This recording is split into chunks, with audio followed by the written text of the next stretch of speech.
Hello, this is Mr. James, one of the school counselors here at Coeur High School, and I'm creating this video today to help guide you through the PSAT score report. Today in class, you should have a copy of the score report, the paper copy, and that score report has all the information to get you here to this website where you can access your score report and get detailed information. The code was also sent to you through an email. So hopefully you put an email down on the original PSAT when you took it and you received that email at your home email or your student email and can access through that site. If not, you can just use the code on that paper form that you have in front of you. Today we're going to talk a little bit more about accessing that online score report and make sure that you can get there.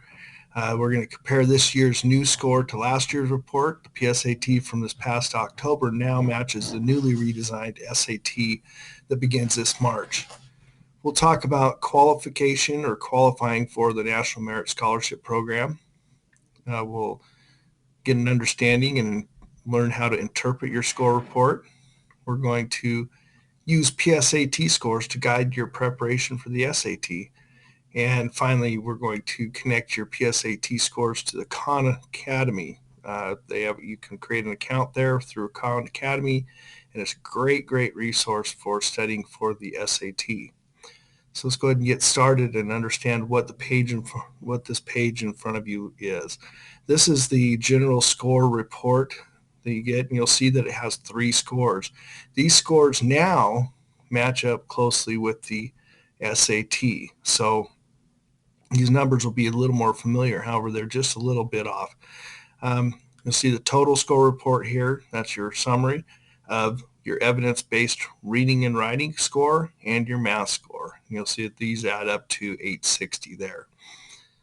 Down below, you'll see your pass score results. So for those of you who took this in the 10th grade and are now juniors, you'll see a pass score results. And you'll notice that those scores are completely different. That's because this has been redesigned and those are on a completely different scale. So if you want more information about that, you'll have to go into details here. Back up at the top, you're also going to see some things like an SAT registration button. You can click there to register for the SAT. College search, you can go do a college search there. Scholarships over here, so you can look for scholarships as well. And here's that link to the SAT practice on Khan Academy. And you just have to go in there and create a Khan Academy account and tell it that you want to link the PSAT and your Khan Academy account, and it will create questions specifically designed for you and for the areas you need the most help in. So let's go ahead and go into details. In this area, you'll see there are several tabs here at the top that we'll go into a little bit later. Your total score again, your evidence-based reading and writing score, and your math score. You'll see next to it a gray area that says 320 to 1520. You'll see that's the total, the score range that's available. For each of these subtests, it's a little less. 160 to say, you'll notice they go up to 760. On the SAT, that number goes up to 800. And the reason that these scores don't go up to 800 is because there are some questions on the SAT that aren't on the PSAT. And so the number doesn't go up that high. So that's the reason for that. Below, you'll see a score range, and this is a sample score range or score range that they feel you will score on the ACT. And then they go back in these charts below to detail that a little bit more. You'll see that here's where they think if you just were to retake the PSAT where you'd score, so it was a 380 here, they think that if you retook it, you'd get a 390, or this student would. And then you'll see where they feel you would score on the SAT. And there's some more descriptions down here below if you want to read through those, and the Khan Academy link as well. If you go below, you'll notice that that there's your percentile scores. And you'll see that your PSAT user percentile is here for the PSAT, and there's the national representative sample for the PSAT. There's little descriptions below to tell you what those mean. One thing about the National Merit Scholarship that I want to make clear up is that first only the first of all, the juniors are the only ones who are available for the National Merit Scholarship. So sophomores, if you took that and you got a good score, that's great, but you will be able to qualify next year. And you'll notice on your score report that if you're a sophomore, you have an asterisk next to your name, and that means that you are not eligible for the National Merit Scholarships. And juniors, you should all have just your name, no asterisks by it. Looking below here, there are more scores, and it gets into more detail about your scores. And all this is telling you is breaking into the reading, the writing language, and the math areas. And it's showing this color-coded bar, and has a color key, but I'll tell you real quick what that's about. So the color key here is if you're in the green, that's an area of strength.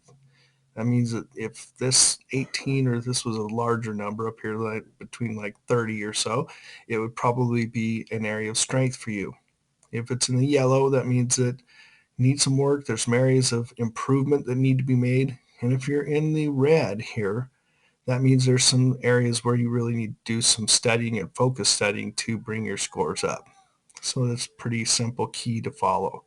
You'll notice below that it'll show that in the reading category, there were 47 total questions. This student had 10 correct, 35 incorrect, and omitted 2. Now, I want to say something about the omitted answers.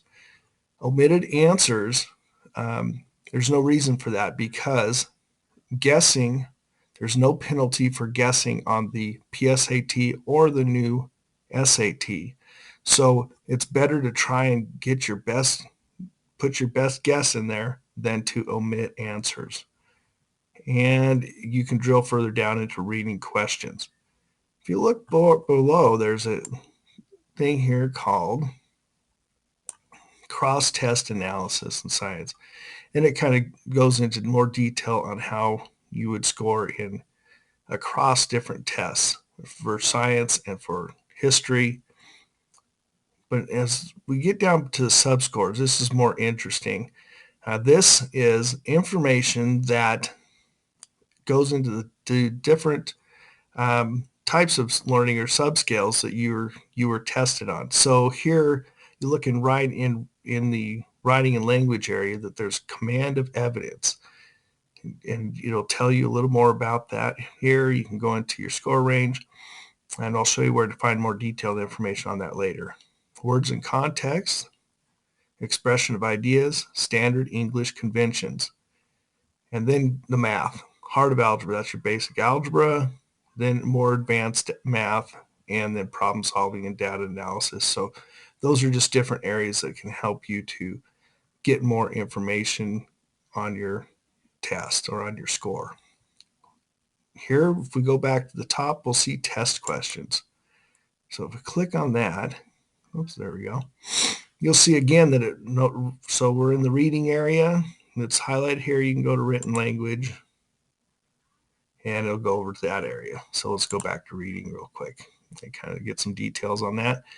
In the reading area, there are 47 total questions. I think I read this to you before, and you'll see those 2 omitted, and here's the correct and the incorrect. This is a little key to tell you about each question. So as we go down, it's either easy, medium, or hard. It's correct or incorrect or omitted or unscorable, I guess. So then if we look below, we'll see that on this reading area that on answer 1, this person was correct because they have a check mark. And it was an easy question. There's no more subscore or cross-test information about that. However, if you look at question number 2, their correct answer was A. They answered B, and it was a difficult question. So if we want to find out how to do better on that question, we're going to go to this 2 and click right here on top of it. It will open up question 2, the exact question that was on the test, and then it'll give it an explanation for that. So it's a really good tool to go in and understand exactly what you did wrong and how you can correct that for the next time around. Take a minute to come back up. And you can go down and do that for all the questions that you missed. So that way you will have a great study guide to use to get a better score on the SAT. If you look in this right column has some good information about the areas that you need to work on. So here is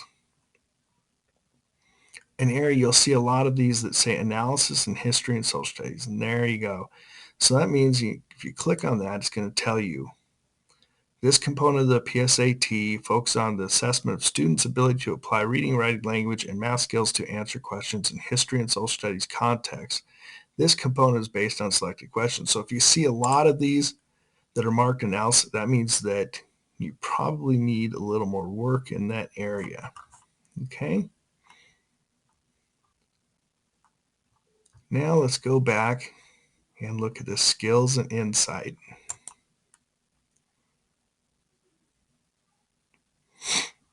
And again, we're on the reading questions, and it shows your score. And then it's just going to show us some areas that you're likely able to do. And then we're going to look at areas where you can improve your skills. Now notice these are, if I tab the different tabs, it's going to be different. So, but you're just basically got this first column, the second column, the area where you can improve. And these are things that you're already pretty good at. So it's another good tool. And then the NMSC selection, this National Merit Scholarship Corporation Selection Index. And maybe I didn't click that. There we go. So you'll see the selection number, and this has nothing to do with your score. This is an index number that's used by National Merit Scholarship, and it kind of goes into the eligibility on your score report. So this is a great tool just to go and see whether you're qualified, whether you will be qualified, or what you can do to make yourself qualified if you're a sophomore. Now, if you're a junior, then you've already taken the test and you're already in the pool for the National Merit Scholarship Corporation. You won't find out about that until September of your senior year. In September of your senior year, that you will be sent a letter from the National Merit Scholarship Corporation indicating that you have either been named a commended student or as a recommended or commended or a student who is a semifinalist for the National Merit Scholarship. Okay, so that's going to help you to once you get that letter, or if you do get that letter, then you'll probably need to come see your school counselor, and we'll have a talk about that. All right, but back to the main page here.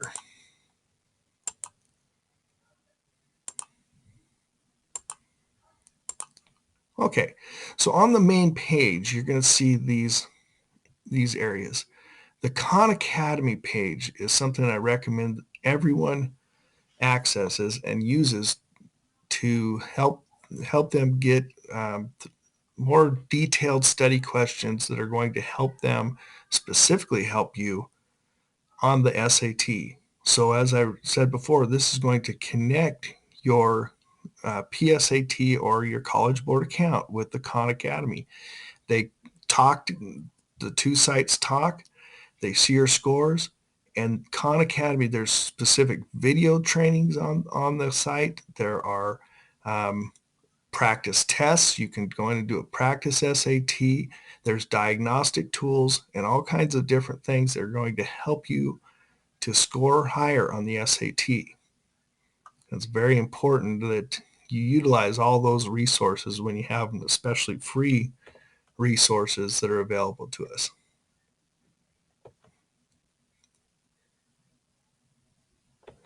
And I think that this is going to conclude the information that I have for you on the PSAT. The PSAT is so much more user-friendly than it ever has been. And if you're a mobile user, use that mobile app to give you questions. There's questions of the day. I really recommend the Khan Academy, great resource. But if you should have any questions, please see your school counselor, or you can access at any time, day or night, here online at thecollegeboard.com. Thank you for watching this video.